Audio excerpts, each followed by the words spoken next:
mon avis également va dans le sens du propos de Monseigneur Cléda.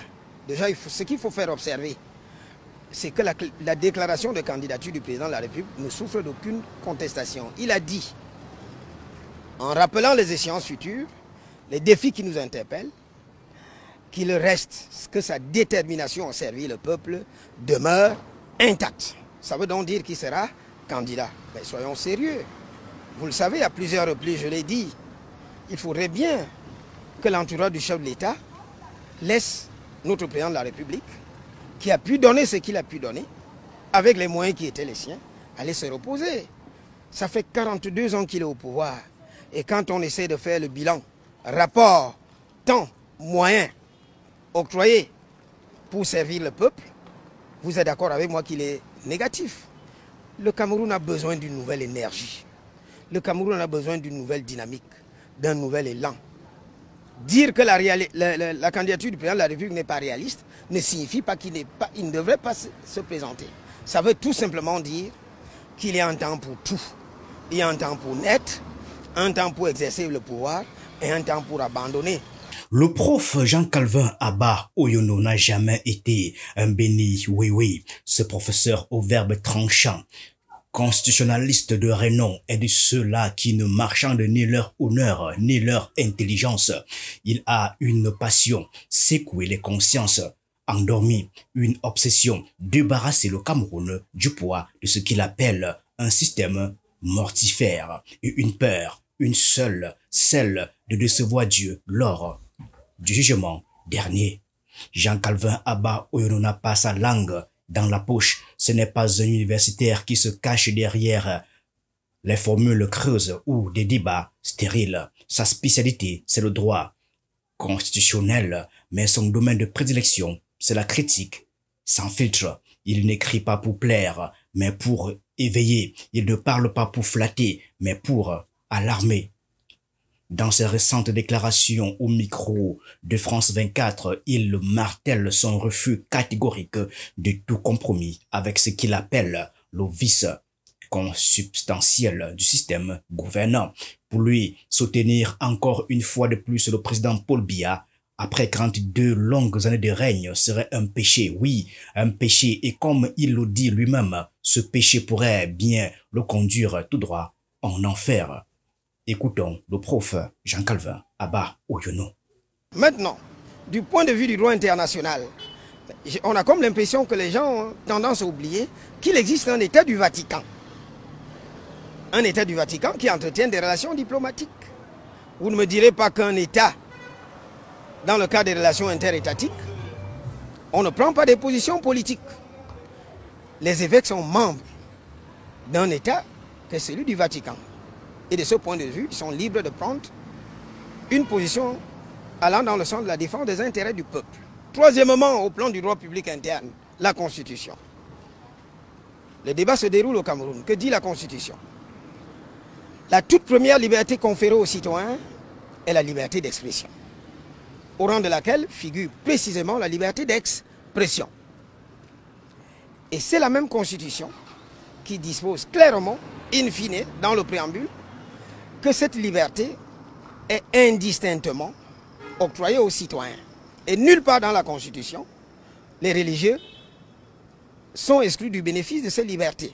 Est-ce que nous sommes d'accord là-dessus?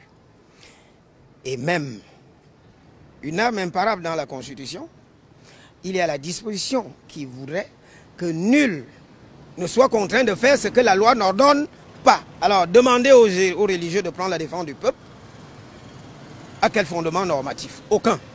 Sous le bénéfice des observations qui précèdent, les évêques, à mon sens, sont bel et bien dans leur rôle. Et pour moi, in fine, il s'agit d'un épiphénomène. Pour ce professeur, le combat qu'il mène ne s'adresse pas à ses pairs, mais à une jeunesse qu'il décrit comme suppliciée. Il se fait le porte-voix de cette génération sacrifiée sur l'autel de la misère et du clientélisme. Son radicalisme assumé n'est pas une posture, c'est une mission qu'il considère comme sacrée, une réponse à la question divine qu'il anticipe. Ma création, qu'as-tu fait de l'intelligence placée en toi en contribution au bien de la dynamique sociale. Dans ce tumulte, il trouve des alliés inattendus, les évêques camerounais. Depuis leur récente prise de position contre les dérives du régime, il ne cache pas son admiration pour leur courage.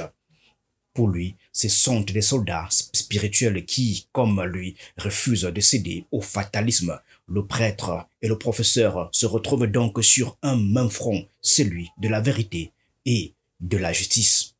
On l'écoute une fois de plus.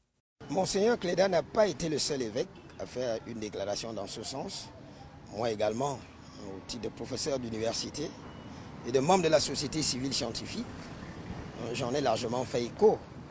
Ce qu'il faut retenir, c'est que cette question a largement fait l'objet d'un feuilleton médiatique qui, à la limite, virait un psychodrame politique. J'en veux pour preuve la position initiale du ministre Grégoire Ouna, qui à RFI a déclaré clairement que Monseigneur Cléda n'était pas dans son rôle, qui s'était écarté de son statut de religieux. Et pas plus tard qu'hier, le même ministre a fait un post dans le sens de l'apaisement.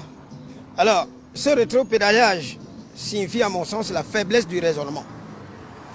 Il faut déjà opérer un constat de réalité. Le peuple camerounais a la peine. La souffrance est là, c'est un constat.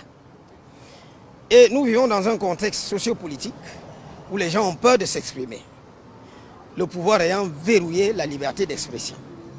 Et c'est justement à ce moment opportun, bien précis, qu'interviennent les religieux.